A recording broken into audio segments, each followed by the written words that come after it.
ओम शांति। प्रभु प्रिय और लोकप्रिय बनाने वाले दैवी गुण।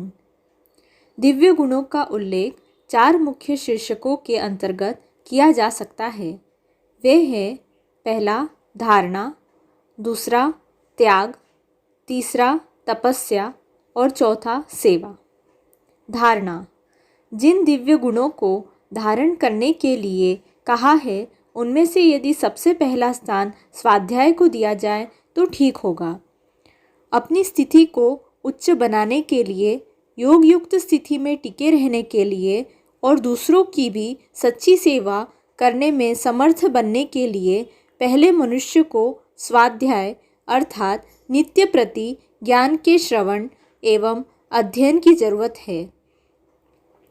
स्वाध्याय ही वास्तव में सत्संग है। आत्मा के लिए यही पवित्रकारी स्नान भी है, अमृतपान भी है और अविनाशी धन की प्राप्ति का साधन भी है। ज्ञान ही ज्ञान सागर परमात्मा का सबसे पहला वरदान है। दूसरा दिव्य गुण है पवित्रता। पवित्रता ही स्वाध्याय का सर्वोत्तम फल है। तन की शुद्धि, वस्त्र की शुद्धि, निवास स्थान की शुद्धि और प्रयोग होने वाली वस्तुओं की शुद्धि को शुचि कहते हैं। जहाँ यह शुचि नहीं होगी वहाँ कष्ट अथवा क्लेश के पैदा होने की संभावना सदा बनी रहेगी। अतः पवित्रता ही को सुख और शांति की जननी कहा गया है। इसमें से भी मन और बुद्धि की शुद्धि का बहुत बड़ा महत्व है। मन में सदा शुद्ध विचारों का उत्पन्न होना और बुद्धि में सदा पवित्रता ही की धारणा बने रहना ही सही अर्थ में शुद्धि है। तीसरा गुण है ज्ञान योग व्यवस्थिति।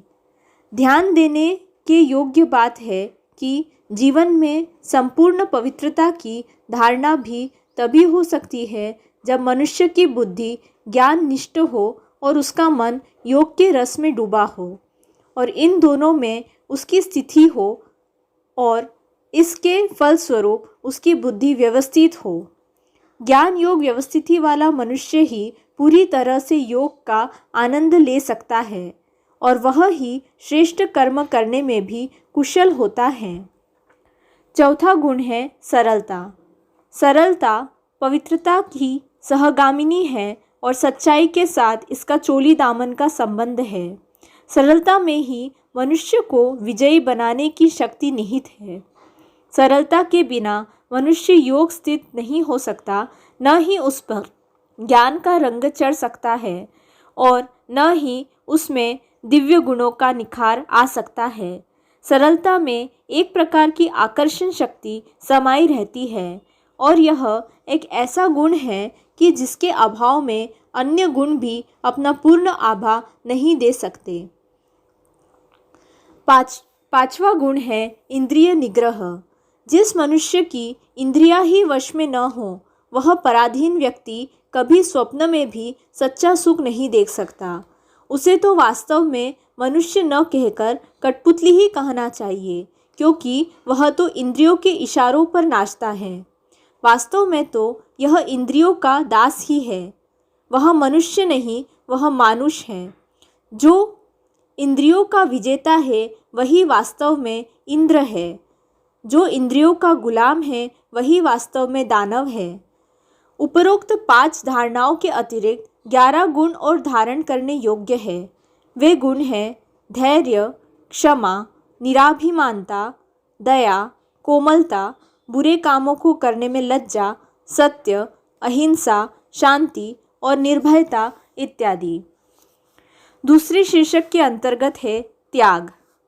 संसार में बहुत से लोग ऐसे हैं जो घर बार का त्याग करने वाले व्यक्ति को ही सबसे बड़ा त्यागी मानते हैं, परंतु वास्तव में छहों विकार और उनके जनक देह अभिमान का त्याग ही सर्वश्रेष्ठ त्याग है।